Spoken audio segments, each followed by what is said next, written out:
All right, everyone, welcome to the show. We are here for yet another live flat smacking. I am here with David Weiss and my dear, wonderful cousin, Mike. Hello, Mike. You look fabulous. I haven't seen you in several years. I love you so much. Thank you for being here. This is going to be probably my favorite flat smacking ever because, Mike, come on, man. Look at how the hell did we get to this point? I am here to tell you today not only what the flat earth model is, but Mike, look at me, Mike. Look into the camera so it looks like you're looking at me. Right. I went from being a globe skeptic to a globe denier. And now, not only am I a full-fledged flat earther, but it pains me to think of anyone thinking that I would believe we're on a spinning ball. It hurts me. I want everyone to know that I'm a flat earther now. And that's how I really feel, Michael. And I know that you don't believe me, but I'm telling you, and I'm going to tell you why. And my hope is that you will be open-minded enough to listen to this information and try to deprogram yourself. Because look, you understand that we have been lied to about so much in this realm of existence. You understand that there are controllers in the highest reaches of society that do not have our best interest in mind, like religious organizations that have a lot of money that don't really do good things for humanity. You know what I'm saying? And look, I know that you consider yourself a truth seeker. So the purpose of my channel, I created this channel because I want people to be able to come together and share their ideas and still be able to maintain their relationships so that people can hold an idea in their mind without rejecting it or automatically accepting it, practice discernment.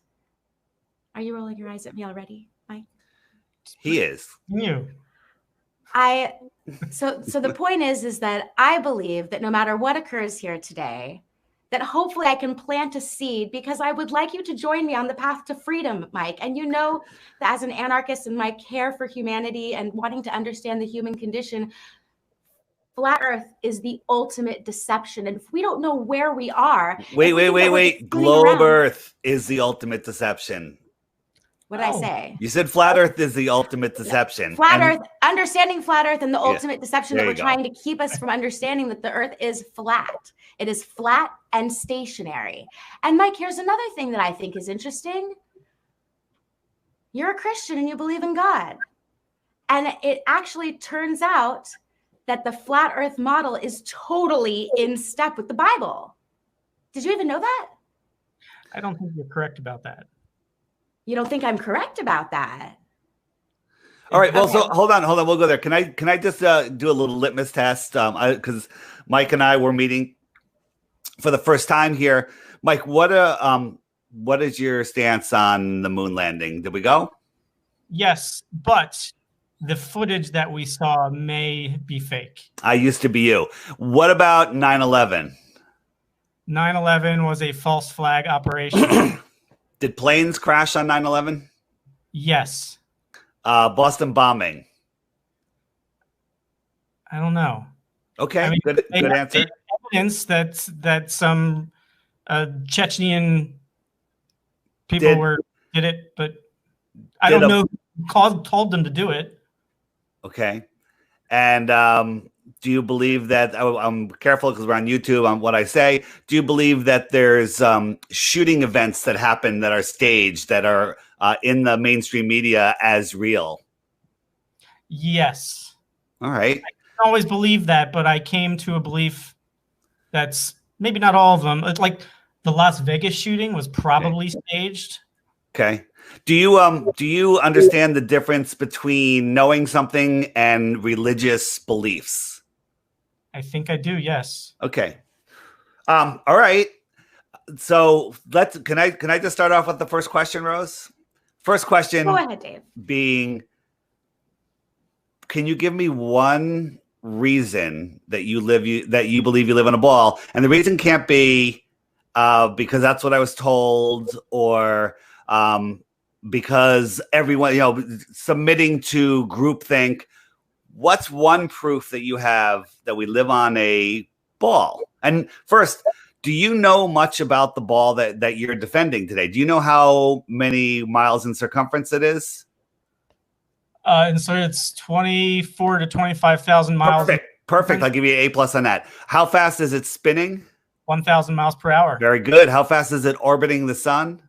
66,000 miles per hour. You are smarter than most globers that we've talked to. And how fast is it chasing the sun? That we got him. We were everything was going so well. At least we still have his voice. All right, your iPhone feed went out. Yeah, I was just resetting it. I think it's going to come back. Okay, just so people know, we're having issues with he's using his computer that doesn't have a camera, so we have the camera from his phone filming him, and he's in a fourth window. So, all right, so you asked me how fast does the Earth chase the sun? Right. The Earth revolves around the sun, so I don't think it's right. The Earth revolves around the sun, but the sun is also reportedly moving at over 500,000 miles per hour. So the Earth, we are corkscrewing. I wish I had the right graphic up. We are corkscrewing through space as we spin, as we orbit, and as we fly through the infinite universe. So stand by, Rose. Fill in the blank here while I'm just pulling up an image file. Okay. Well, do you mind if I just go into the my Lake Pontchartrain thing, since that's my personal experience? Because I want to explain to Mike why I know that there's no curvature, because I used a camera with my own eyes and I zoomed in across Lake Pontchartrain, Mike, and I was able to see the roof of the Superdome 30 miles away. And in order to calculate curvature by NASA's standards, you have to go 8 inches per mile squared, which means that the Superdome should have been over 300 feet over. I mean, I'm being really generous to the globe. I've always been extremely generous, but at least 300 feet below the horizon. Right. And we did this at different times under different conditions. And the roof was bright white. There's no, if you look at the New Orleans skyline, there's nothing else like it. There's no other building it could possibly be. And water always finds its level. Oh, you need to plug those headphones into. We're getting a little bit of a delay. Right. Hey, Mike, can you still hear us? Hello. Yes, I hear you both. All right. So take a look behind me. This is our solar system. We're spinning, we're orbiting, and we're chasing the sun at 500,000 miles per hour, while the entire solar system moves at between 1 and 2 million miles an hour in a fourth direction. So all of this is happening. Why this is happening? Behind me, this is water. Water is level, calm. It's not moving. Meanwhile, we are orbiting and spinning, changing direction. We're not flying like an airplane does, in a straight line. When you're curving is acceleration. So we're spinning and curving, we're orbiting and curving, and we're chasing the sun.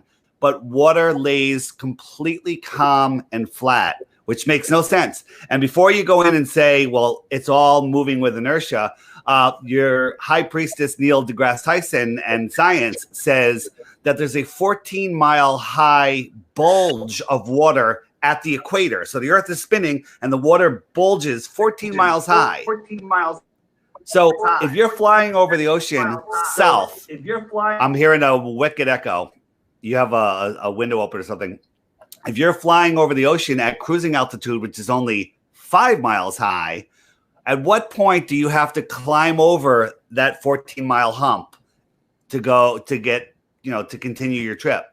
None of it makes any sense when you take a look at it. Well, isn't it a gradual bulge? 14 miles high. So that means gradually the plane is going to have to climb 3 times its cruising altitude to get over this gentle bulge. And where's the best viewing spot for that 14-mile high, higher than Mount Everest bulge? None of this makes sense, Mike. None of it. So back to my original question. What is your proof we live on a ball? Can you come up with one? Because I will hang up my flat earth hat. I will delete my app. I will delete my channel, and I'll go get a job. I understand how seasons work because you do?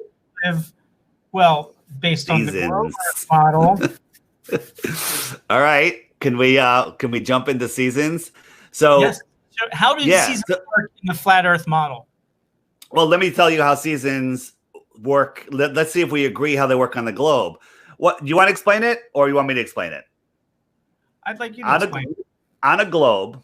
So here's the globe, and we have our. How far away is the sun? 93 million miles. 93 miles away. So if this is the equator, my between my 2 middle fingers, the sun is coming in straight there. It's hitting the equator, but because it's a ball, and if we're tilted away, this is the northern hemisphere. That's our winter because these light rays are spreading over a bigger area. And then when we're tilted towards the sun, it's the southern summer and southern winter and our summer because we're getting the direct angle. Are we in agreement? That's the heliocentric seasons? Yes, that's basically correct. Okay. So how much is the tilt of the Earth? 23.5 degrees. 23.4 or 66.6 if you subtract that from 90, but either answer is correct. Okay. So during our winter or summer, is the sun closer? There you go again. It's all right. Is the sun closer or farther from the sun in the northern hemisphere? Do you know the answer? You don't have to. It's okay. During the winter in the northern hemisphere, we are further away from the sun. Incorrect. We are closer. But that's we're like 4 million miles closer. Someone in chat want to correct me if I'm wrong. 3 or 4 million miles closer.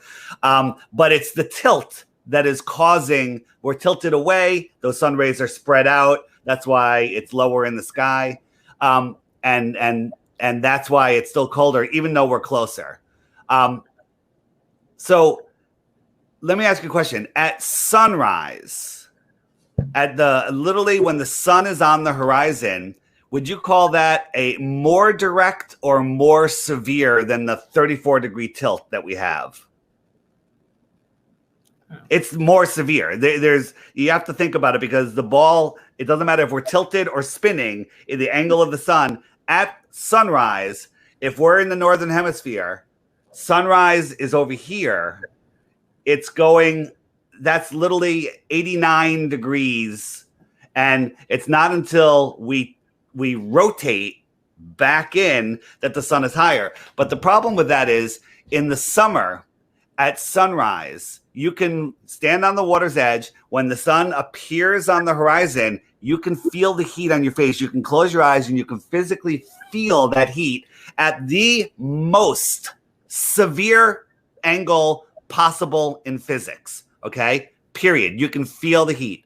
But then on December 21st, the winter solstice, when the sun is not at sunrise, because that would just not be fair, at its highest point for the day, which isn't, let's say it's only 50 degrees up. That is way more direct than skimming across the ocean. You look up at the sun, you can barely feel the heat. Okay, and that is direct, much more direct than skimming across the ocean. Why isn't it warmer? Because we're closer and the sun is more direct in our winter at high noon than in the summer at sunrise, when the sun is farther and at more severe of an angle. What this proves, it does not prove the earth is flat.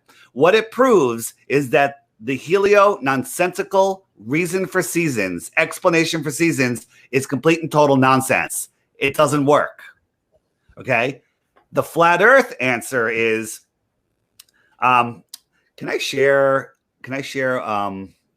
Share anything, David. Yeah. I'm trying to remember how to do it. If I was smart, I would know. Sharing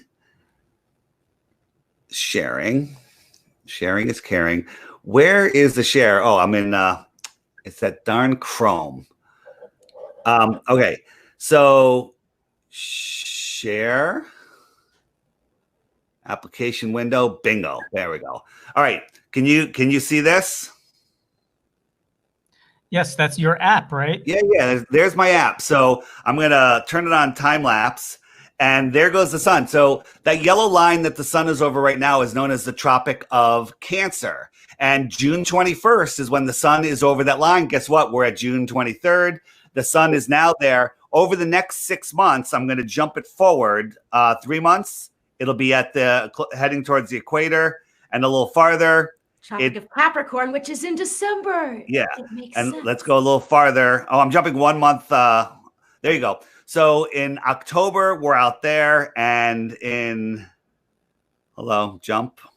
The jump is a little delayed.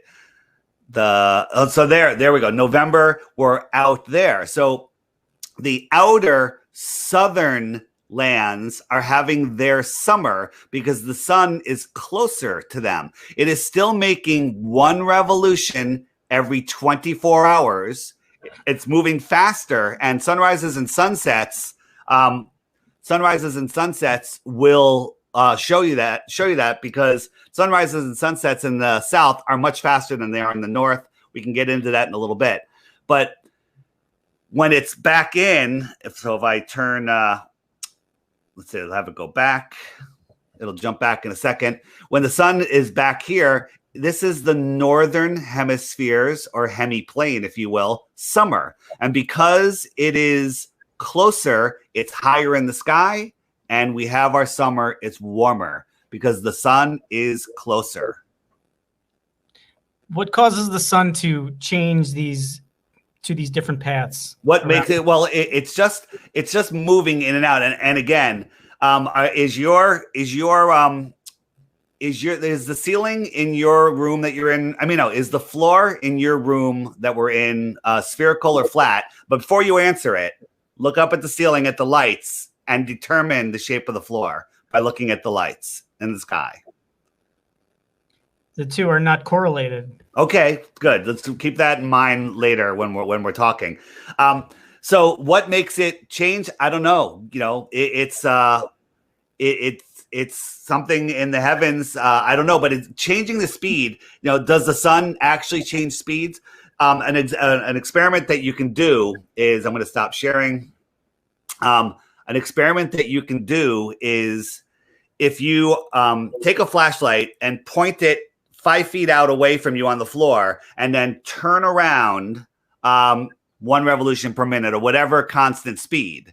Okay, that light on the floor will make a 360-degree turn. Now angle it 10 feet out farther and turn at the same speed. That light is making a bigger circle in the same period of time. So maybe it's just the sun is being projected into our Earth system, and whatever is making it turn that's how it changes. We don't believe that the sun is a physical object or that it's very far away at all, but we can't prove it. Neither can you. I mean, do you know how the sun in the helio-nonsensical model was determined to be 93 million miles away? No, I don't. Yeah, you just believe it. And let me tell you how it was determined. They assume, so when they look up in the sky and they see a little light called Venus, they assume that it's a rocky planet the same size as Earth. And then one day when Venus crosses the path of the sun, they had observers on the East Coast and the West Coast, or 2 different locations on Earth, time where it crossed and how it crossed, and they all saw it at different times. And they did some great mathematical equations to determine how far away it is because they already knew its size. Based on that, they extrapolated the distance of all the other planets and all the other suns. What's wrong with that equation? I don't know if I fully understand it. Yeah, well, even if you did understand it, what's wrong with the equation is they assumed the size of Venus is the same as Earth. Rose and I are assuming the size of Venus is the size of a basketball, okay? Not the size of Earth. Let me ask you a question. So yes, you're saying all the lights in the sky, they're just lights. They're tiny lights. All you can say, no, hold on. All you can say about the lights in the sky and everything that we see in the sky is a light, because if it wasn't a light, you couldn't see it, is that they're lights. There's nothing else that you can say definitively. Now, is the moon a sphere? Sure looks like a sphere, but I don't know if it's a sphere.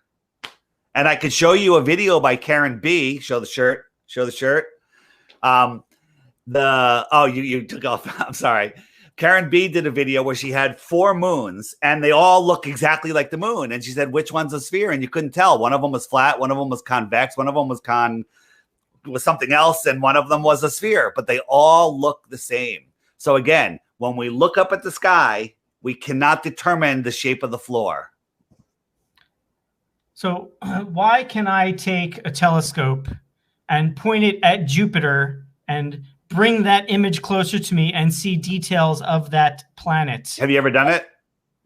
No, but I have seen pictures. Right. I've seen pictures too. Guess what? They weren't from NASA. There are amateur astronomers with their telescopes that are not obligated. They're not obligated to adhere to a narrative. Yeah, so let's see those pictures because they look nothing like the Disney and NASA pictures that we get. What's up, Rose? Oh, Rose is leaving us to chat. They're nothing like the illustrations that NASA gives us. NASA says that they never use the word photograph. They use the word image and picture, and there's a reason for that. So that NASA admits they don't have any photos of Earth, but they do have a picture of Venus, all the other planets. They have other pictures, but they don't have a picture of Earth. They have photos of Earth. They may have enhanced them in some ways. Which one of these is a photo of Earth? Here, I can make it easier for you. I know I can't because I don't have it handy. I would say all of them. Yeah. So give me a second. I just have to find something for you. We have pictures of other planets. Yeah, we certainly do. They've added color enhancements to them, but they are still authentic pictures of those planets. So, yeah, I'm only allowed to have a certain number of photos or pictures set as my background. So I'm just pulling up an image for you. Okay, here we go. Here are 2 pictures of Earth that NASA says are real. One is from 2002 and one is from 2012. And if you look at the United States, what's wrong with the United States? Both of those spheres are the same size. If I lay them over each other, they're the same size. One of them, different angles. Yeah. Okay. So, if you're looking at something and I have a circle here, okay, right? This is the United States. And if I tilt it away, guess what? That circle, from your point of view, gets smaller because you're looking at it at an angle. Well, guess what? This is the one that's tilted away. And it's bigger, so that compounds the problem. If it rotated towards us, it would be even bigger because you're looking at it going into the horizon. So that's the problem. The argument that they're at different angles, that works against you. I'm giving you the benefit of doubt. Even when you tilt it away, the 2012 picture, the Earth is, the United States is twice the size of the United States in the other picture. These are fake pictures. NASA's faking pictures of Earth. I did a Photoshop creation of Earth that looks better than NASA's, and I have 0 budget. So is the Russian space agency also faking photos of Earth? Is the Japanese space agency doing it? The European space agency, China, India? Yeah, so hang on a second. Have you looked? Not in the United States. Hold on. So we're now getting into an area where you're believing the mainstream narrative of the Cold War. How many battles were there in the Cold War between the United States and Russia? The answer is 0 because it's fake, right? No, it's none of it's real. All of the conflicts between countries are a divide and separate. They want to divide us. They divide us by countries. They divide us by race. They divide us by gender. They divide us by sports teams. They divide us by every way they can. Divide and conquer. Divide and conquer is all they do. So all of these space agencies are all part of the control system to control the masses. We are the masses, and they don't want us knowing who we are, where we are, or what we are. They want to separate us from God. They want, and how do you dilute the God's message? You pour it into infinite space, okay? And you dilute. We, believing that we live on this crazy ball or one of these crazy balls is insanity. It's insanity. So this is a much better representation of where we live. We live in the Antarctic Basin. The shoreline of the world ocean is the shoreline of Antarctica. And when you work your way away from the center, you're moving out into the dark, cold area of Antarctica. What's beyond there? We don't know. No one's allowed to go. I love the idea that there might be other land masses where there's more resources. Other worlds. Or just, there might be, because there's 47 countries guarding it to get the most successful treaty ever. Yeah. And just why would they be so concerned about people going over there, especially when there's supposedly really nothing going on? But, David, I know that I really want you to, you're so good at what you do, but I really wanted to explain some of my feelings with Mike, because he had mentioned to me in the past how he thinks it's absolutely ridiculous to think that we might be in an enclosed system. All right. So I'm going to let you go off, but let's just recap a little bit. You said photos of Earth. I showed you some photos of Earth. All right. Here's a photo of Pluto. Did you know that Pluto and Pluto the dog were created in the same year? This picture right up off of my shoulder is the photo of Pluto taken just a couple of years ago by a whizzing by spacecraft. I forget the name of it. And what's that?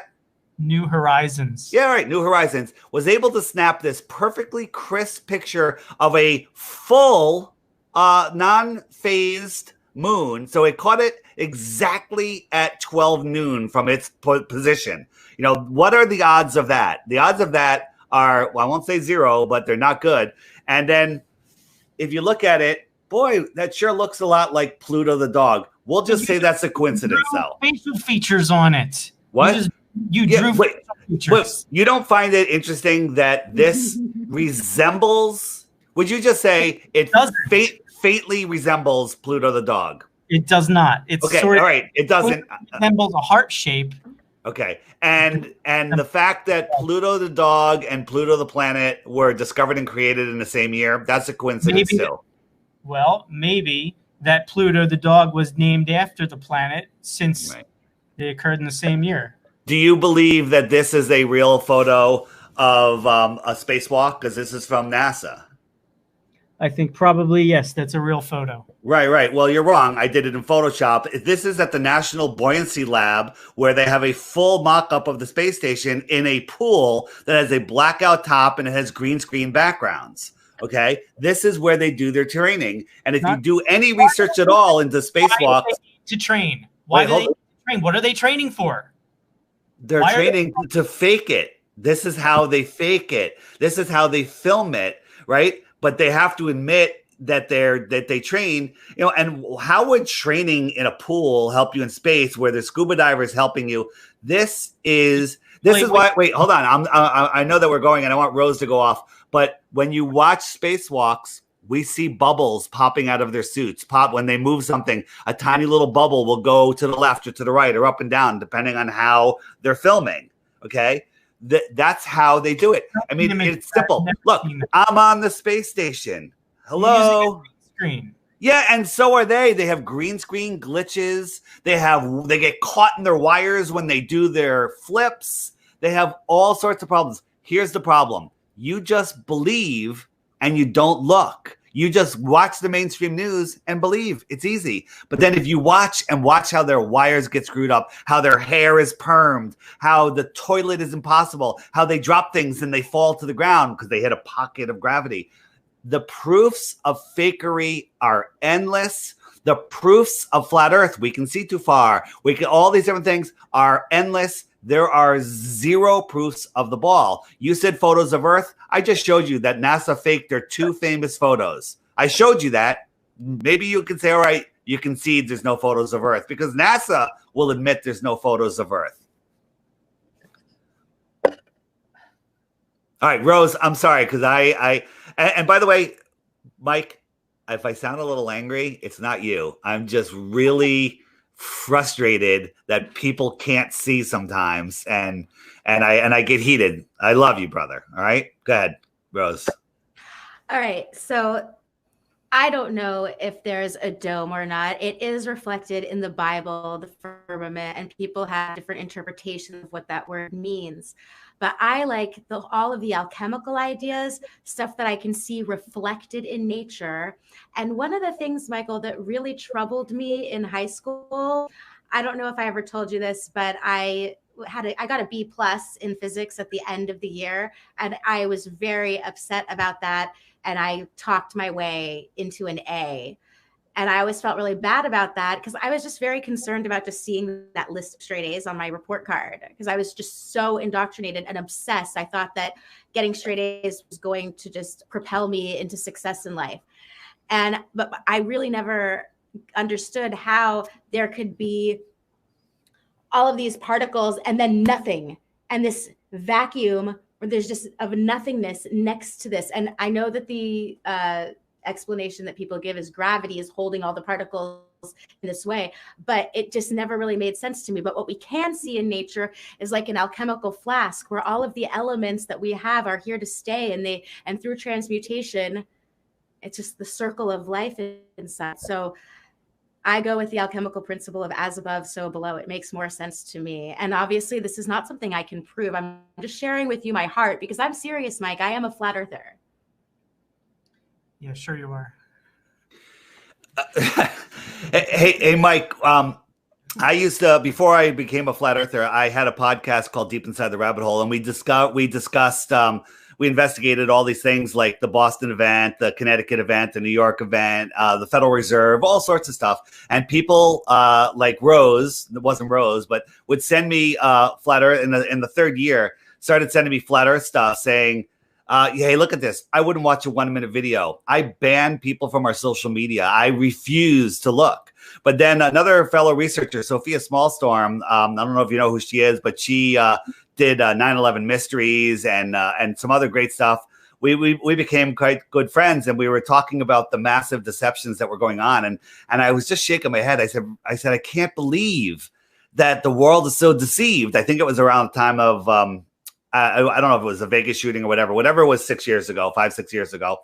And she goes, oh, David, it might be worse than that. I think the earth might be flat. And that's when I absolutely flipped out. I was like, are you frigging kidding me? I just banned some people from, so they can't even contact me anymore.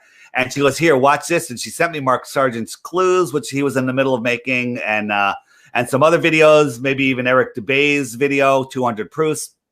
And I said, all right, that's it. I'm going to prove the globe. And guess what? When you say, that's it, I'm going to prove the globe and I'm serious, you're going to be a flat earther before you're done. Or you're going to give up because your brain is unable to process information. Wait, but Mike, can we go back to just alone the fact that I was able to zoom in on the Superdome? How do you feel about that? What's your response? Refraction. David, I want to hear what you think. Sorry. Well, I don't know what the measurements are there, but let me ask you this. If the earth is flat, then I should be able to go up into a tall building in my city, Philadelphia, and take a powerful telescope and point it in the direction of Chicago. Right. The tall buildings in Chicago. Why? But I'm pretty certain I can't do that. I've never tried it. I could answer that. Have you ever been in a tropical crystal clear water or in a very large clear swimming pool? Yeah. Okay, so the water's clear. When you look down from the top of the water to the bottom, let's say 20, 30 feet, you can see the bottom pretty clear. Oh, look, some starfish, some coral, oh, there's a sea ray. But when you look across that water, you can't see 100 yards. It becomes opaque because it's not clear. Hold on. Water and air are just different densities.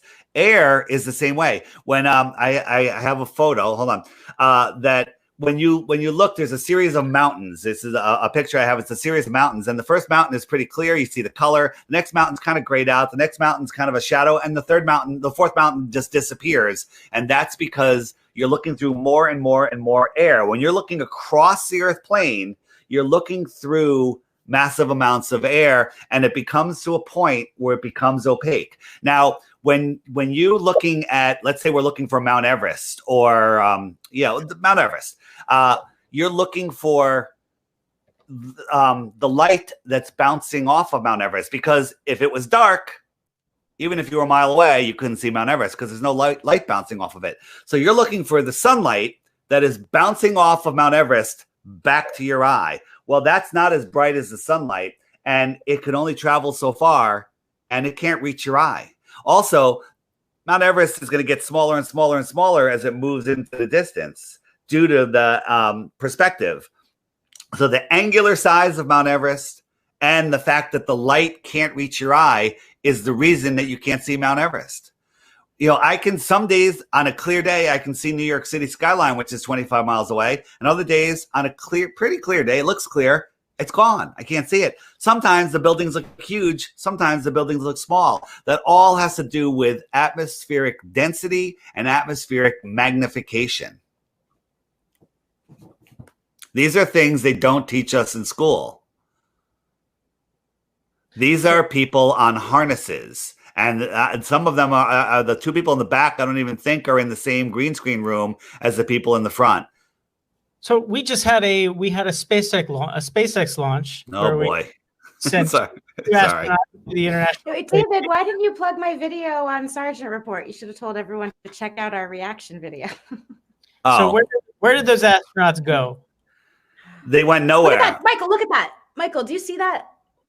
What would be causing that? It's ridiculous. It's cosmic rays. And Kelsey, as a professional hairstylist, has confirmed that this hair is incorrect. Right. So if she was in space, free flowing, every time she moves her head, her hair should go whoosh. It should flow this way and then flow that way.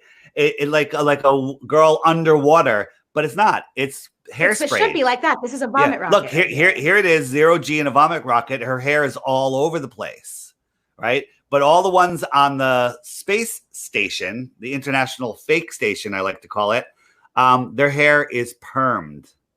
And realistically, do you live with a long-haired person? Do you ever look in the drain after a shower? Hair is all over the place. In the space station, the women would have buzz cuts if it was real. Okay, they wouldn't be up there with long hair. The only reason they have long-haired women on the fake station is to make people believe that they're floating in zero gravity. Can you imagine all of the extra skin cells, Michael? And have you ever thought about just how people deal with the natural facts of life up there? Have you ever seen the toilet on the space station, Michael? I'd say even on Earth, with gravity assisting, getting that pee and crap away from you, you would have a hard time using that thing. But they use it day after day after day, and they're able to bag it all up. It's absolutely ridiculous. The bathroom on the space station proves there is no space station. I thought that flat earthers don't believe in gravity. We don't. I was saying the whatever makes things go down on Earth, we have the word gravity. You showed me an image of someone in the 0G plane. Yeah. How was that happening? Because they're falling at the same rate. The plane is falling at the same rate as they're falling. That's why, there's still a downward force. That plane is going at the same rate that you're falling. That's all it is. The plane levels out, and then they end up on the floor of the plane. That's right, because the downward force is still there. So real quickly, this is, flat earthers don't have all of the answers. Buoyancy and density are proven on a flat earth and a globe earth. It doesn't matter. The rock will sink, oil will float, a helium balloon will go up. That's all buoyancy and density, relative density. What is the force that says, hey, go down? The earth is measurably has a negative charge to it. It has a measurable scientific negative charge to it. A negative charge attracts things. You ever see an ozonator? I think it's called an ozonator, not an ozonator. Whatever it does, it puts a positive charge through the air, so all the dust falls to the floor because it attracts the positive attracts the negative, but the negative charge sets the downward direction, and buoyancy and density sort everything out after that. I mean, we're on a spinning ball that can hold trillions and trillions of tons of water to it, but I can jump up in the air. A butterfly can fly. A bird can fly. I mean, a plane is flying around a ball and landing upside down. Talk about the straw, David. Talk about the straw. Right. So do you know what the second law of thermodynamics is? You don't have to memorize it. I'll just tell you because you know what it is. It's high pressure can't be next to low pressure without a physical barrier. You with me? Okay. So we live in a high pressure system. There's air, there's pressure, there's air pressure, and it's adjacent to a vacuum, a space with zero air. So the second law of thermodynamics says all of that air should go whoosh and equalize into infinite space, and it would all be gone and we'd all be dead. And I'm going to tell you, just say gravity when I ask you the question. Why doesn't all of that air fly off into space? Gravity. Very good. I can disprove that. Would you say that when I inhale with my lungs, is that a vacuum or a low pressure system?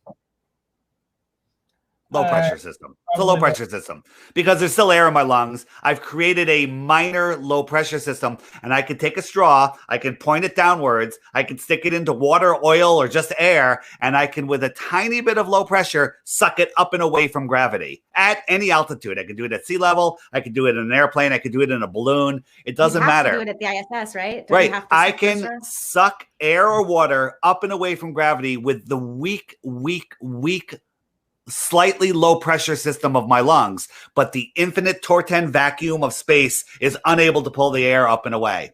This is a religious belief that you have. Thank you, Illiterate Bear. Let's point out Werner von Braun's tombstone is a psalm that encodes 9/11, by the way, but that's not important. It says, God showeth his handiwork. Now, obviously, that one piece of scripture doesn't prove anything by itself, but why would this dude have that on his tombstone when he's like the Rocket Man? It doesn't prove anything either. It doesn't prove anything, Rose. I agree. And he's a jokester. So he felt like jerking the people around and putting that on his grave as his last joke. There you go. Right. Well, I'm just going with my woman's intuition, and I have you wonderful gentlemen to meet me in the middle with your logic and reason. Told us that the alien invasion is coming. He might be right. Well, time will tell. So, Mike, we've if you've thought about it, we've blown apart the reason for seasons. That doesn't make any sense. It doesn't work on a ball. It works on a flat Earth. We've blown apart photos of Earth, photos of planets. That proves nothing because the amateur pictures look nothing like the NASA pictures. And guess what? There are lights up there. And when I look at Saturn through a telescope, which I have, you can do it even with a good zoom camera. That ring is bright and it sure looks spherical, but no one knows how far it is, how big it is, or what's causing it. So that doesn't prove anything. What's your reason that you think you live on a ball? Isn't it weird that you can't come up with one? I believe that the photos are genuine. I believe that when a ship disappears over the horizon, that's because there's a curvature of the Earth. I know you feel there are different reasons for it. But then you get a high-powered telescope. Is there just silence, or did I lose you guys? Rose, I can't hear you. Can you hear me, Mike? I can hear you, Lindsay. Hello? You can hear me. All right, let me kick out David, and then he can come back. Mike, just really quick before David comes back, you're seeing my screen, right? Let me click on this video right here. See, this is my channel because I was keeping it a secret until now, and my channel is not a secret. I would love for you to check out all the videos. And as you can see here, my first video, do you like this thumbnail of me and Kelsey? Is your name a secret? What? No, my name's not a secret. Everyone knows my real name is Lindsay and that Rose is my middle name.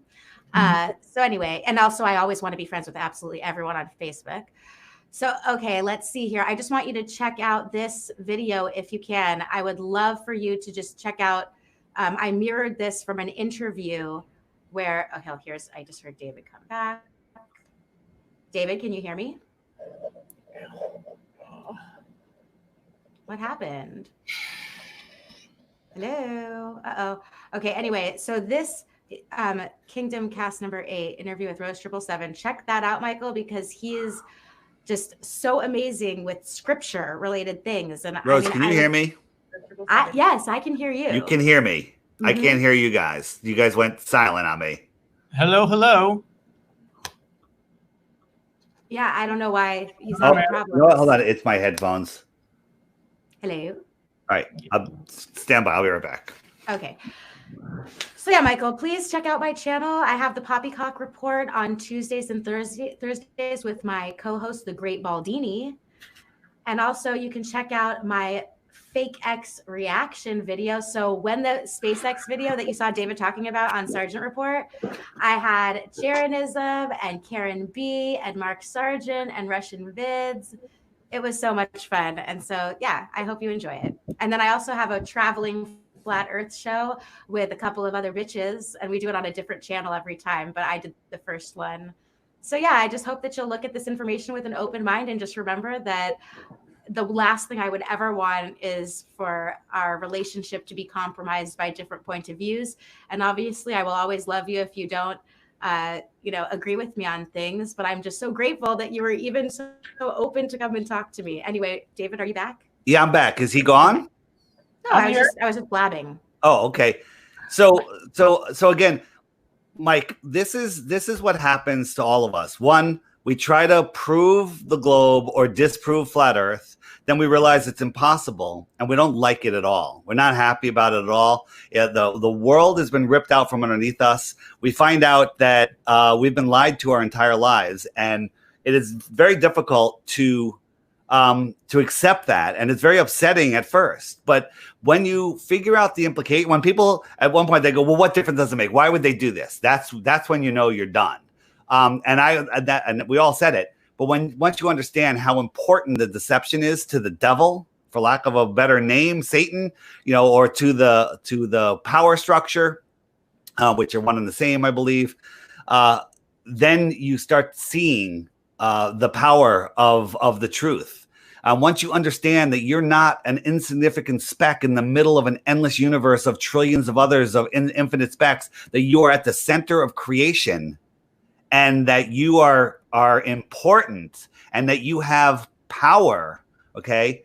And the other thing people say is, well, what difference does it make? Because I can't do anything. I still have to go to work, okay? I'm only one person. They're too powerful. Well, that's the biggest hoax of all, because they have no power over you except the power that you give them by giving it away. They tell us what they're doing, and when you don't say no, you're saying yes. They tell us, they scare us into giving up our freedom. They scared us with this entire COVID thing, and once you start seeing through the deception, life gets amazing. It gets amazing. It's upsetting because you're surrounded by people that have no idea what's going on, where they are. But once you start to see, the information is endless. And again, Rose did not choose to be a flat earther. She chose to find the truth. And, if you look at kids programming before preschool, they're being programmed with the globe. In their first day in school, the teacher has a globe in the front of the class. They're talking about it's a globe all the time. It's unreal, the amount of programming. There's globes in movies, globes, the global network news, the spinning globes. They're everywhere because if you believe you live on a globe, you'll believe anything they want you to believe. You'll believe that there's a little virus flying through the air that can fly 5.9 feet and it'll kill you if you get within that range. You'll believe anything, and you lose your you live a meaningless life. So what's at the edge of the earth? Okay, great question. So we don't know. So the edge, the edge is Antarctica. We live in the Antarctic basin. The shoreline that surrounds us is the edge of Antarctica. It's a cliff-like. There's a cliff wall, and Antarctica is the highest land on Earth. Makes sense if there's a puddle in the middle that we call the world ocean.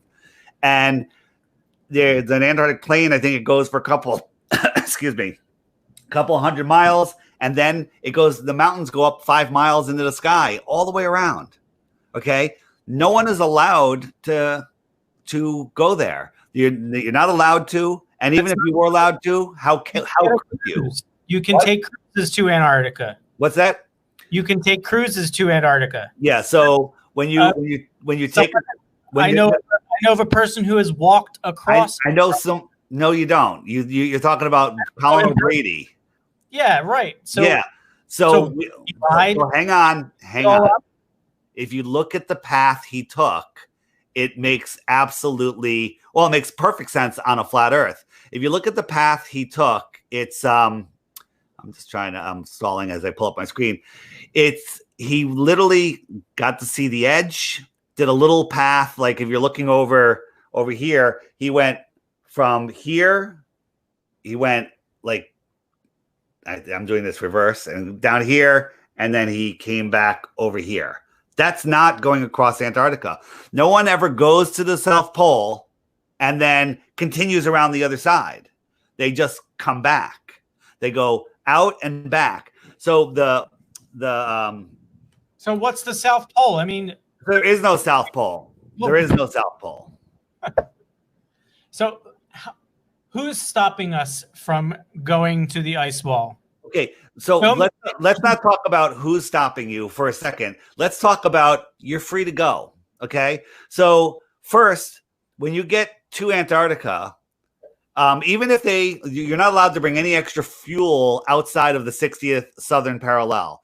But let's say you are. So you get to Antarctica, you get to the ice wall, and it's cold and it's dark. The farther out you go, the colder and darker it gets. There's no McDonald's, there's no trees, there's no nothing, right? There's just unbearable land. I mean, ice, and how are you going to go? Where are you going to go? You're going to pull a sled?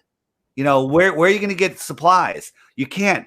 There's the Antarctic Treaty, and to explore Antarctica, you have to spend like $1 million or $2 million on permits that they can deny. I forget the exact number, and it takes years, and then they can deny it anyway, and you don't get your money back. Right? Nobody crosses Antarctica. No one's even allowed to question this worldwide treaty with all of these warring countries, Russia, every country, 57 countries or whatever. They've all signed this treaty that nobody, not even ExxonMobil, can explore Antarctica. And it can't even be questioned until the year 2040. Can't even be questioned because of penguins. Okay? They're laughing at anyone that believes this. They're laughing. But there's a video, by the way. You can choose to believe that people can freely explore Antarctica, or you can watch a video by Taboo Conspiracy, who spent hundreds of hours gathering all the information, put it into a 35-minute presentation called "Sorry, Antarctica is Closed." Rose, if you can get that, put it in the show notes.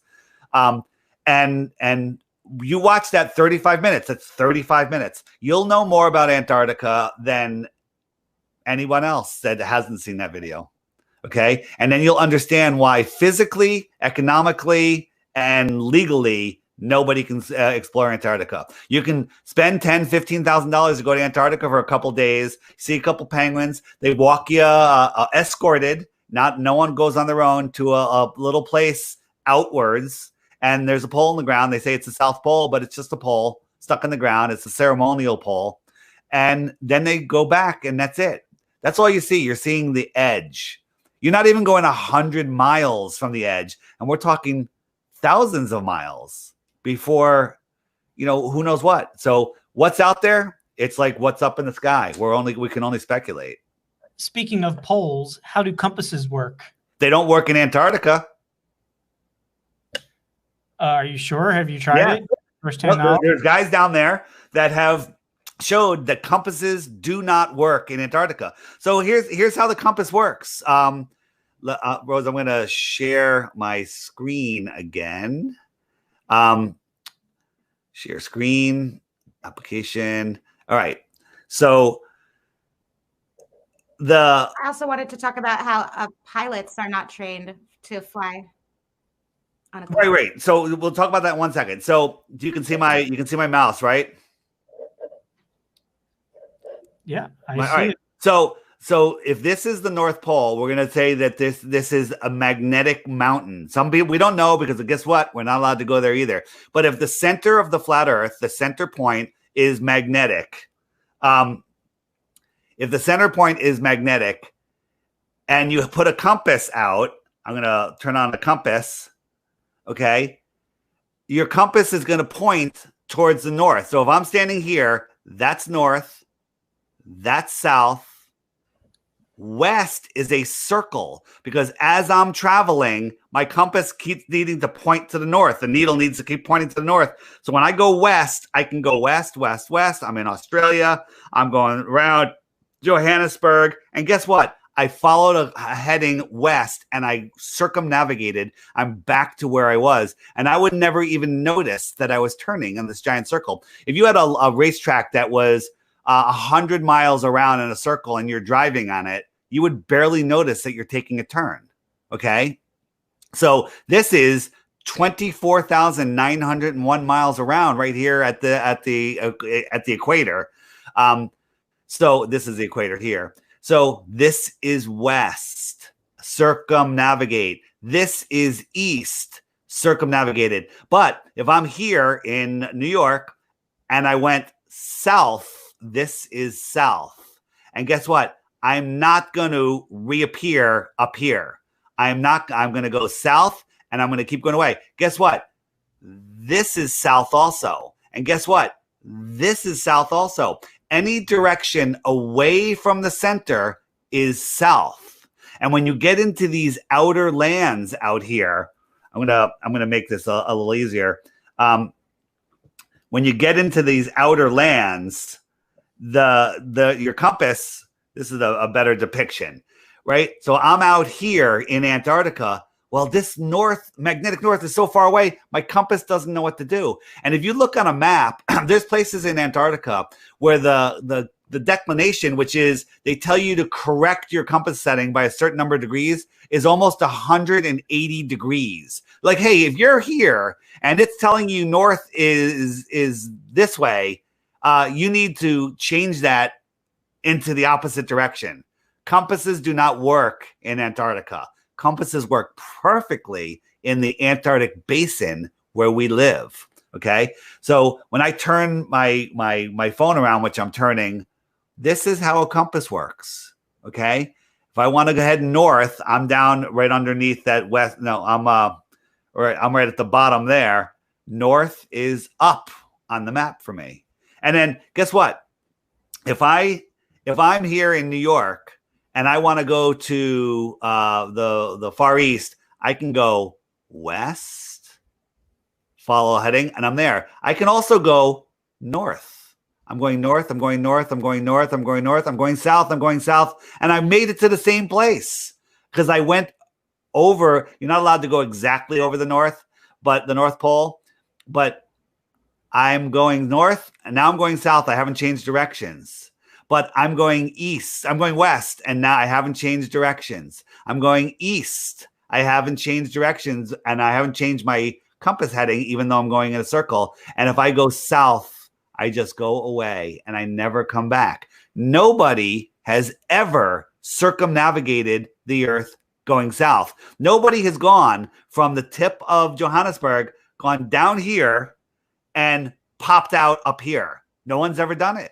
Actually, there was an expedition called the Trans-Globe Expedition, which happened from 1979 to 1982. It was the first expedition to make a north-south circumnavigation of the Earth. Incorrect. So if you look into what happened, the actual track, and I believe this is the one they're talking about, it like started up here, it went down, it went here, it went to here, it went down here, right? And then it came back up here, and I think it went like over here, and then back over here, it went to the north, and then came back. And they called that a circumnavigation, that ridiculous path. And it went into the Guinness Book of World Records as the first south circumnavigation.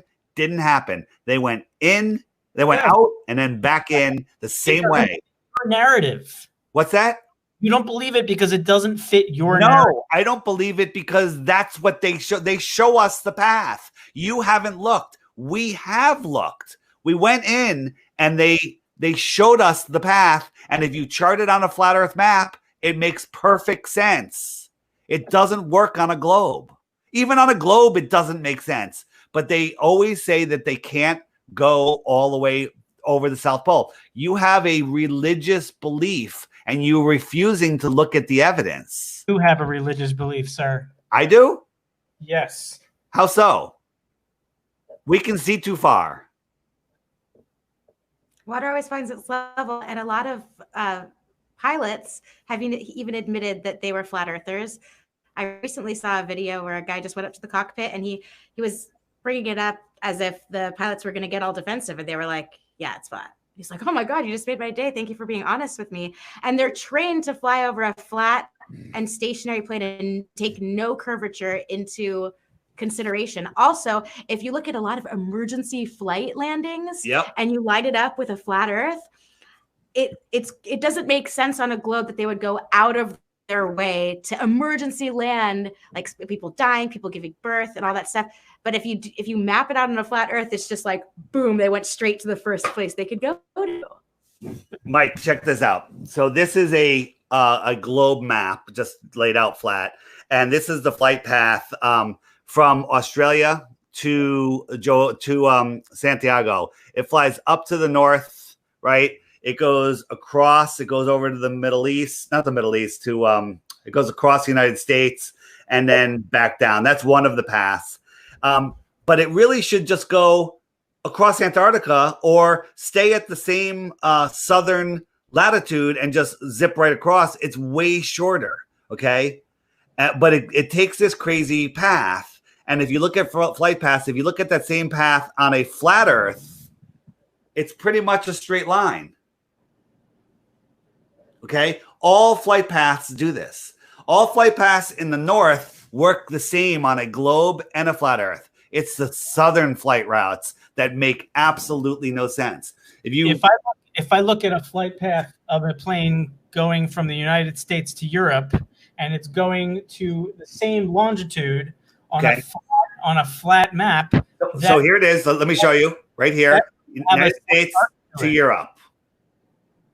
United States to Europe, straight line, right? But on a flat map, you're gonna go up over Greenland and you're gonna come down. It's not showing it here, which makes no sense. That's how they're gonna show you, and you're like, oh yeah, that's a globe. But if you look at it on a flat map, here it is, straight line, a straight line.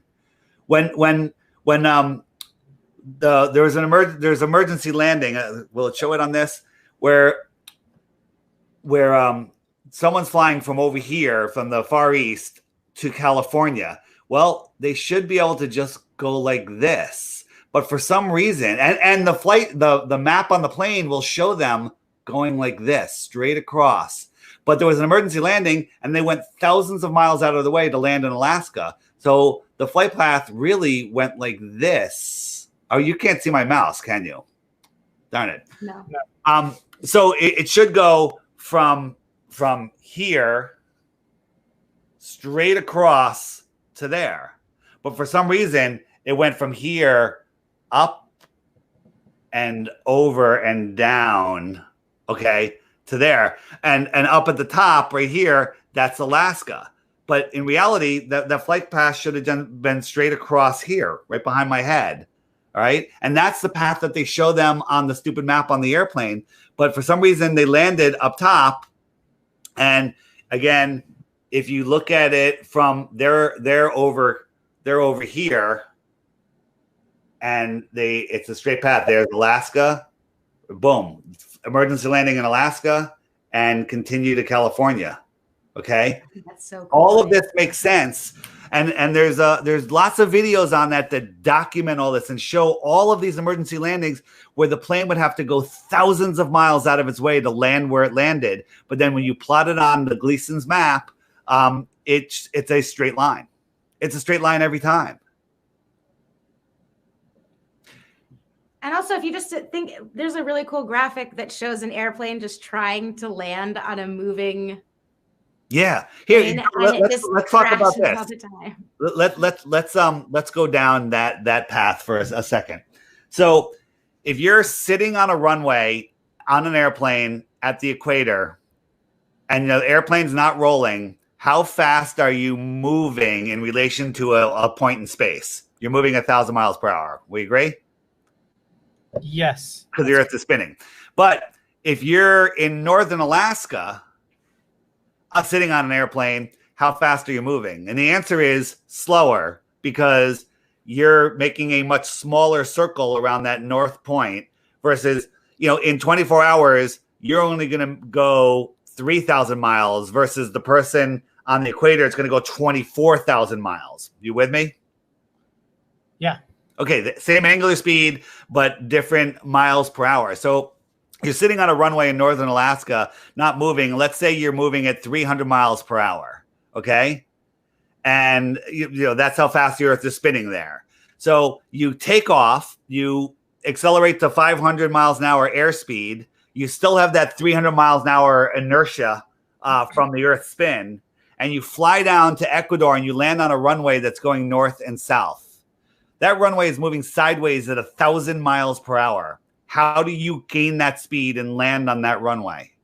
Well, the air in the atmosphere is moving at the same speed as the planet. Oh, it is. And that is a religious belief. Have you ever looked into what the air speeds are doing? Did you know that?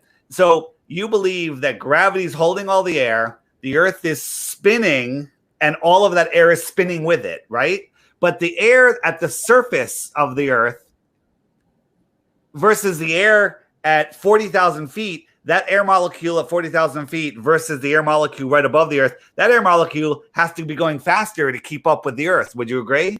Because it's got a bigger circle to make, right? I don't know, man. Well, you don't know because you're not thinking. But yes, if you track an air molecule of 40,000 feet all the way around, it's a bigger circle than an air molecule at 1 foot that's going around with the Earth. It's a bigger circle. So in reality, if you look at fluid dynamics, the air is a fluid. That upper air should kind of start lagging behind as the Earth is turning.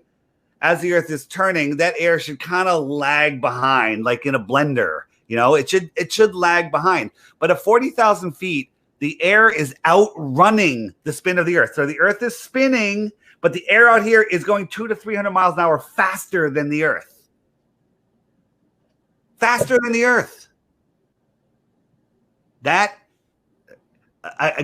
really appreciate the silence and you thinking about what I'm saying, because this is stuff that you've never thought of, which is the reason you think flat Earth is stupid. All right? I was with you. I was you. All right? So here's the air that's at 40,000 feet. The red and pink there, that's going like 250, 300 miles an hour, and the Earth is spinning in the same direction at that's going, but not as fast. That's on your Helios nonsensical model. This is what's really going on. And if you look at these patterns, these wind patterns on the actual Earth, we were all shown the wind patterns. Where is it? The how they go up and down, and these tropical. Here we go. So here's the wind. I've always been so confused by the jet stream on the globe. So I always felt like such an idiot for questioning that. It goes up and down on this crazy globe, but in reality, that's what it looks like. That's the same jet stream. That's incredible. This makes sense. How did anyone figure that out? How did they? This does not make sense. Dude, Michael, what do you think? There's a couple people in chat saying that they feel like you might be a little sick of this. I usually like to keep it down to an hour. I know this is a ton of information. We've got 500 people watching us live right now. How you feeling, my friend, my cousin? Yeah, I might be getting a little sick of this. Yeah, okay, no problem. Thank you for your honesty. So, Mike, before we wrap it up, do you have any proof that we live on a spinning ball? I have not personally seen. I do not have any personal observations. Right. Why do you believe we live on a ball? Let me ask you a question. Okay, first of all, can you explain lunar eclipses? Yes, very well. Why is the shadow that you see on the moon, which is circular, cold as the Earth, why is it curved? Okay, so why is it the perfect curve of the ball Earth, right? So here's something you don't realize. This is what we've all been programmed. We all had the same thing. And again, you're looking at the lights in your ceiling to determine the shape of the floor. But if you have a sphere here, so this is the moon. We have a single source light, 93 million miles away, way over there. And we have the Earth coming in and casting a shadow on the moon. But you can do this experiment at home yourself. And I don't have the video handy. But if you take a sphere, get a basketball, and get another ball and intersect it, bring it through the beam of light, because that shadow is hitting a sphere, the shadow comes in as a long ellipse. And as it moves up, it comes in as an ellipse like this, right? Then it spreads out into a circle. I can't really do it with my hands. It spreads out into a circular shadow. And as it leaves as a big ellipse. This is physical testing that you can do. Single source light, two spheres. When you bring one sphere in front of the other, it doesn't come in as an equal curve the whole way. It doesn't do it. So that eliminates that. Secondly, there's an eclipse. There's over 50 documented Seleninian eclipses where the viewer can see the sun over there and the moon over there, both above the horizon, which eliminates the Earth as the source to create that shadow. You're assuming it's a shadow. And then the last thing is, if you have a moon and you have a single source light and you literally took a book, the straight edge of a book, up to eclipse the moon, that shadow is perfectly curved to just that you could assume that it's an Earth. I'm not saying that the Earth is flat and it's causing a shadow on the moon. I'm saying that assuming it's a ball doing it is programming. We can prove to you that it's not a ball. Therefore, your entire eclipse belief is an indoctrinated false belief. Why are they able to predict down to the second when solar eclipses start, where they are going to be located when they end? Why are they? Did you ever hear the Sorel cycle? What? The eclipses come in an 18-year cycle. Okay, they've been predicted for hundreds of years. The Antikythera mechanism, which they found in the ocean off of Greece, I believe, perfectly predicts all of the eclipses long before heliocentrism ever came into effect. The one guy at NASA that predicts all of the eclipses, that gives NASA their information, is using this old system to predict it, right? So you believe that with all of these planets whizzing around the sun, pulling and tugging on each other, okay, and spinning and flying through space, that it stays forever, for century after century, everything stays the same. How come the gravity of Jupiter doesn't tug the moon out of place a little bit? Just a little bit, right? The Jupiter's massive, right? The sun's gravity. all of these things going around, none of them ever get out of sync. They stay perfect. Constant. What? It all remains constant. That's why the Earth is moving at 1,000 miles per hour and moving 66,000 miles per hour through space, but we don't feel it because there's no change in acceleration. There's no change in the Again, you're repeating words. There is acceleration. When you are, if you're in a car going 100 miles an hour, perfectly on a smooth road, windows closed, drinking a glass of water, all is well. Now take a right-hand turn, okay? That's acceleration, right? You're going to get thrown to the left. Your water is going to tilt over to the left. It's going to bulge 14 miles high at the equator. There is acceleration in your helio nonsense model, okay? None of it makes any sense. And by the way, the moon, the Earth's gravity can hold on to the moon. The sun's gravity can hold on to the Earth, but not the moon. Jupiter's gravity can hold on to the sun, but not the Earth and moon, right? It's all a religious belief. Or do we live in the Earth system where the stars, sun, and moon are within the system and they make a perfect clock in the sky and everything moves according to the way the Creator made it, okay? We've sent balloons up to see stars, but when they get to 80,000 feet, all the stars are gone. What's up with that?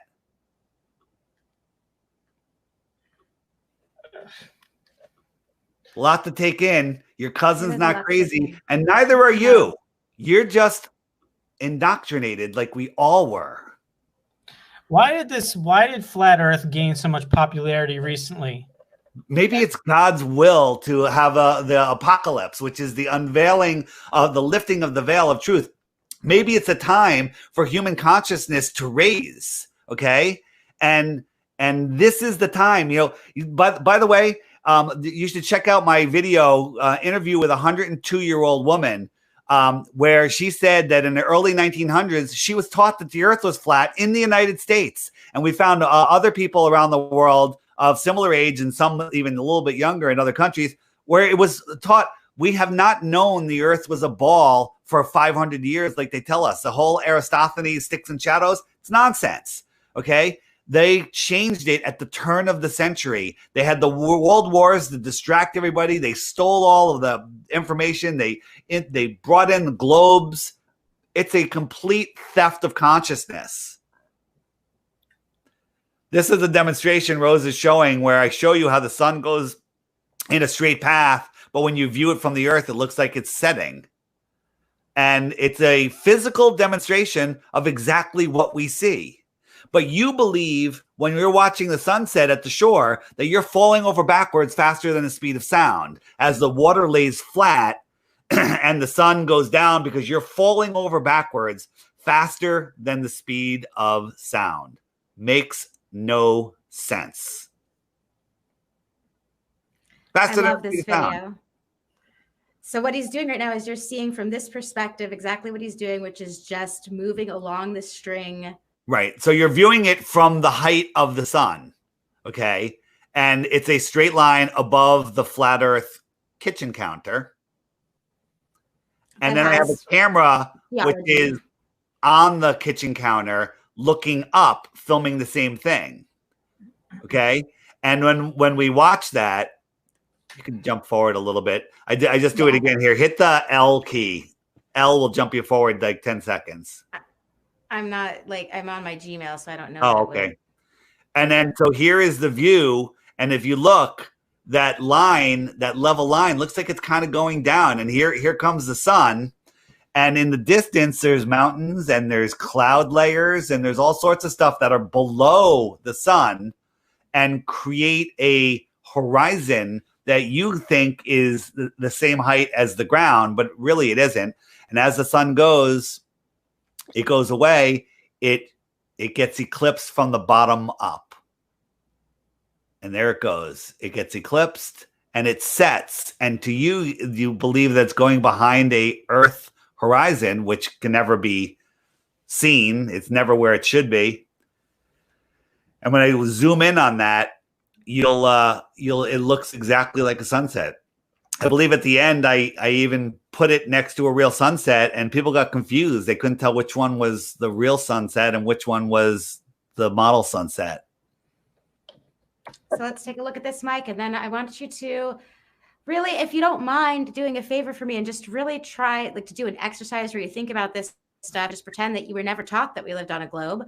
And then also, I would just love you to come back and maybe we can discuss with another friend of mine, or even just discuss other conspiracy, because I think that understanding that we have been deceived so much really helps us to open our minds and discover that we are special and humanity needs to take a step in a different direction. And I think understanding the problem first is the path. Hey, Mike, do you recognize my app right at the beginning? Do you have the app? No, I do not. Do you have an iPhone or a Android? I have an iPhone. Okay, we're going to gift the app to you. And if you look, today's featured video is The Sun Explained, which perfectly explains seasons better than I did. Okay. What is the sun, by the way? What's that? What is the sun? I don't know. It's up in the sky. You tell me. Well, it's a burning ball of hydrogen. So now, if you had a water balloon and filled it with liquid hydrogen and lit it on fire, will it burn for 1 billion years evenly, or will it explode in your face? And the question is, if you put a plant in front of a fire, it's going to shrivel up and die. If you put a plant in front of electric light, it's going to grow. So perhaps the sun is some sort of energy thing that makes plants grow and humans live and energizes this world. Maybe the sun is part of God. We don't know. It's above our heads. Go ahead, Lindsay. Thank you. So I like to think of things from just this natural science kind of perspective, but also I try to think holistically about consciousness, because we've talked about philosophy and all sorts of weird stuff over the years, and I've been really obsessing over consciousness because it's not something that's necessarily tangible, and so it's a good representation of something that's kind of metaphysical. And if you look into really old texts, sometimes they explain the sun as being electric and the moon as magnetic. And I really like that idea because on Earth, in real life, if you want to make a baby, you need a male and a female. If you want a battery, you need a positive and a negative. And it just jives with what I'm gathering together on my journey. So, I mean, that sounds really weird coming from me, who is not necessarily as like I'm still on my God discovery thing. But you have like a solid, firm belief, Michael, because you had like a special experience that I'm waiting for. And so, like, what do you think about that? What if the sun and the moon were aspects of the creator powering our lives? That's certainly likely, but that doesn't mean that the sun and moon are the same size that are very close to our planet. Right. So the only planet with life on it. Wait a minute. Hang on. You can't go there. That's not allowed. The only planet with life on, per who? NASA? Right? Are there other planets? I don't believe in other planets. Right? Planets used to be called wandering stars. They go on their own path. They're not terra firma up there with other people on them. There's not other planets. There's lights within the Earth system. What they do, their purpose, that's all remains to be discovered. But they're not planets with people on them. Plane-T. They added a T to the plane of the Earth. Oh, I wish you could see how many times I rolled my eyes during this. I'm kind of glad I didn't. Well, it's okay, Michael. There is a planet. We expect you to understand what we understand just an hour and a half. There are other planets. We have seen them. We have sent probes to them. Other countries have sent probes to them. What probes have we sent? So do you believe that there's a rover on the Mars, which is the size of a Volkswagen, that has 2 solar panels on it, that some days get dusty and then they're clean the next day, and they're able to operate this thing with a 45-minute delay in signals? Yes, I believe there is a rover on Mars. Yeah, and how is it powered? I believe it might have a nuclear generator, but it could be solar. I'm not sure. It has solar on it, which is impossible. Why? It's impossible. Oh, does it rain on Mars? I don't think so. How do they clean off the solar panels then? They've shown them to us dirty, dusty, and horrible, and they showed them to us the next day clean. Well, it has wind. There's wind on Mars. And so wind will clean off the solar panel. That works really well. But it could again, you are adhering, you are believing NASA, okay? The biggest fake agency in the world. They go to Devon Island up in Greenland, and which looks just like Mars, and they do testing up there. Why do they go all the way up there? Why don't they just do it in their own yard? Okay, they're faking Mars. They've seen rodents on Mars. They've seen mushrooms growing on Mars, right? Where somebody just noticed that the rover took a picture and there was mushrooms that weren't there the last time it took the same picture. Okay, they're screwing up left and right, but you have to take the time to look. What about the other space agencies? Again, they're all in it together. Did you watch the Chinese landing on the moon? Did you watch it? It looked like an Atari 1 game. I mean, it's the most ridiculous thing ever. They're all in on it together. They all have the vector in their symbol, in their logo. It's endless. Doesn't have to do with anything. Well, I'm saying they're all in the same club. Signs, symbols, colors, and numbers run the world, and that's how they communicate with each other. And they all use this vector. After we're done, there's one video I want you to watch. It's called "A Stranger's Guide to Flat Earth: 21 Questions." Okay, watch that video. Watch that video. It'll answer every single question you asked and the next 20 questions you're going to ask, or 10 questions. Watch it. All right. Rose? David, I think our job here is done for our first Cousin Mike flat smacking. Yeah. Maybe he will be open to coming back and discussing more after he looks into the videos that we suggest, and I am going to gift him the app as well. All right, you're going to gift it to him, so we got it there. And actually, I changed the video today. Is this video? So if anyone wants to find it, we're here on the app today. But Mike, when you go to the app, click this button right here, and that'll show you every video that was before this video. So I say take the app challenge. If you can only take so much. This was a lot. You took in 90 minutes. Every day. Just watch the featured video. I do short videos during the week, mostly, a little bit longer on the weekend. Watch one video every day, and within 2 weeks, you will not believe in the globe anymore. Yeah, I doubt that, but... Why do you doubt it? I mean, do you have any proof you live on a globe? I know I keep asking you that. Keep asking me this. Yeah, do you have one? Because every one that you brought up, we kind of showed you that there's things that you haven't thought of. Yeah, I don't think you really proved anything to me. Well, that happens. I mean, you explain things, you explain them in your way, but it didn't.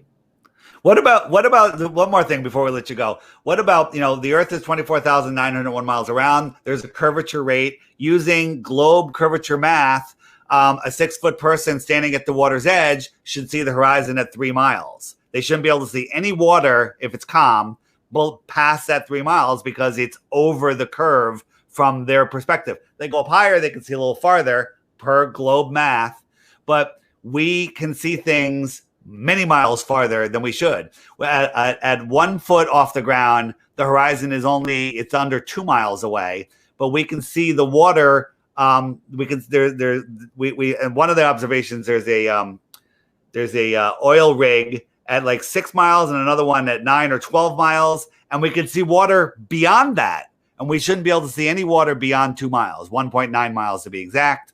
But we can still see the water. And the professional globers, the people that have thought about this, that are fighting, will say, well, that refraction is lifting up all of that water and stopping it right at eye level. And so you're seeing a mirage of water beyond it. But we've already disproven that mirage with other experiments. But again, it takes time and effort to look at these things and process the information. I mean, it took me 3 years of being surrounded by this information constantly before I actually started looking at it with an open mind. And I was one of those people that was like, oh, well, we didn't go to the moon, but just because they lied about that doesn't mean they lie about everything. That was the way I thought. And now in my current position, I see how it's completely insane to trust these liars when their job is to deceive us. And they're connected with the government who has deceived us over and over again. And this is the one deception that ties everything together. Because if you believe in this crap, then you'll believe in anything. Right. That's just how I feel. I'm not saying like, if you this or judging you or anything, because I was exactly there only a couple of months ago. It's weird. I feel like a completely new person. So it's kind of how I imagine when people have like a born again Christian experience, because I feel so excited and I don't even care what people think of me. I just want to share what I know, even though, as you can tell from this hour, I mean, I've got like original gangster here, David, and then me as a little noob. So you're just seeing the whole spectrum of understanding right now. And I would love for you to come back, Michael. But with that being said, it's been an hour and a half. I love you so much. Thank you for doing this. And we're going to end the broadcast. Bye. Thank you. Bye, everyone. Oh, gosh, you left quick. Well, that's a good sign when you get annoyed to the point where you just don't want to think. His brain is going, you know, I almost put it on the app the other day, The Staircase of Disbelief. Do you know my video, The Staircase of Disbelief by Neil Kramer? I don't remember that one. I do look at every video every day, but I don't. Neil Kramer does this talking about the staircase of disbelief, that it goes and the top stair is flat Earth. He goes, but you can't just go to flat Earth. You have to start off with something like JFK, and then you can go from JFK to 9/11, and then you have to work your way up the staircase. Okay, and but the thing is, when you first putting your foot on stair one, which is, we'll say it's JFK, your brain goes, if I step on this, I'm going to have to let go of a lot of beliefs. I'm going to have to face a lot of uncomfortable things. And your brain will try to stop you from doing that. It does not want to do that. It's why people have back pain in midlife, because they're having some other emotional pain that they don't want to deal with. And your body, emotional pain is harder than physical pain. So your brain says, I'm going to cut off blood supply to your lower back so you don't have to think about, these responsibilities that you have in life. And that's why back pain happened. And back pain, by the way, I think about the problems in my life to stop thinking about back pain. So you're totally different. But by the way, back pain for everybody came in after they came up with the ulcer pill. Remember when people used to have ulcers? Yeah, I think it destroyed my gut. Because I was on Protonics for 15 years. Ever since I was paralyzed, they put me on Protonics. Right. So, but people would, during their years of responsibility, would get ulcers. And that's how they would distract themselves from facing hardships, things, emotional pain. But then they came up with a pill that got rid of ulcers. And so your body's like, well, now what am I going to do? And back pain took over. Okay. So again, he's in that stop where he's putting his foot, he's on that stair, and he's like, if I take another step, my whole life is going to be destroyed. But he doesn't understand your fake life is going to be destroyed, and your new life, it's literally like being born again, because it's bringing you closer to God. Yeah. Yeah, dude. Thank you, Squeeze, for the super chat. What did you say here? He used ships over the horizon as his main proof. That's Flat Earth 101. My guy, like Conspiracy Castle. Did he even use ships over the horizon? Yeah, he did. He did mention it. And I said, yeah, but then when you take high-powered optics, you can zoom in and bring them back into view. I thought I said that at least. Anyway. Ooh. Isn't that weird? Yeah. That's how you can tell I'm not at 120,000 feet. Exactly. All right, anything else? You want to wrap it up? Questions from the chat, or I don't know. That was fun. I had a good time. I just love discussing this. I did not expect him to just say, oh yeah, okay, well, that makes sense. But I'm just happy that he would listen to me, because he's been in the Crow 777 discussion group for years, and I've had to block him twice. Because you had to block him. I had to block him from the group. And then he would ask me, like, I'd like to come back. And I'm like, why do you want to keep coming back? You obviously don't like this stuff, you know, because he would be looking at things that people were posting and be like, oh, well, that's obvious. The reason for that is this, and the reason for that is that. And he was really just being honest, but it was really annoying people because you could tell with the way that he was commenting that he had never actually looked at the information. And so it was a very, very predictable responses that it was getting a little bit exhausting. So I'm very happy now because I know I do really believe that he was listening. He may not have enjoyed what he was hearing, but he was listening. Those moments of silence when his brain was scrambling, trying to come up with anything, and you can't because there's nothing there. Yeah, I wish that we could have seen his face because he could be very expressive like me. And before you even came onto the stream while we were waiting for you, and I was like, look, Mike, like, I'm going to tell you how I feel. I'm going to be 100% honest with you. I know it sounds crazy. And you're just like, yeah. Amazing. So what was I going to say? Some people were asking, they like my shirt. And I just want to tell people, if you want the shirt, all you have to do is go in the app, click the star wheel there, and you can scroll down to the t-shirt shop, and you click the t-shirt shop, and all of my shirts are in here, and somewhere this COVID-19 shirt, there it is, COVID-19 84. I've never seen your shop. There you go. Now I know. This shirt, the map on the white shirt or the map on the black shirt is my favorite. This is my favorite hoodie right there. Yeah, because it's very subtle. Like, you don't want to like flat Earth and scare people. You just wear the map, and people look at it and go, "That's beautiful." Like, I hate to say it on the air, but the black one, doesn't it kind of look like it could be someone vomited on themselves? I don't think so. It does. No. I think it looks funny. Hey, and another, since we're just in the app for a second, over here is the random background. If you turn on the random background, every time you open up the app, you'll have a different background if you like that. Ooh. And the other thing is, for those people that don't want to subscribe, go down to the bottom, turn this button on, and it snoozes the subscribe message for 30 days at a time to give you time to think about it. Okay, 30 days at a time. Can't ask for more than that. And the last thing is, if you're listening to audio and you want to open up the app and you don't want it to shut off the audio, turn off the sound because it makes click noises, and that way it won't interrupt your audio. All right? Makes sense? I love it, David. Very awesome. And I'll go ahead and give this to Mike right now when we end the broadcast. So I hope you have a wonderful night, my friend. This was excellent. I already have some other people in mind, and I'm working on it. So we will see you all next time. And cheers. Bye. Bye.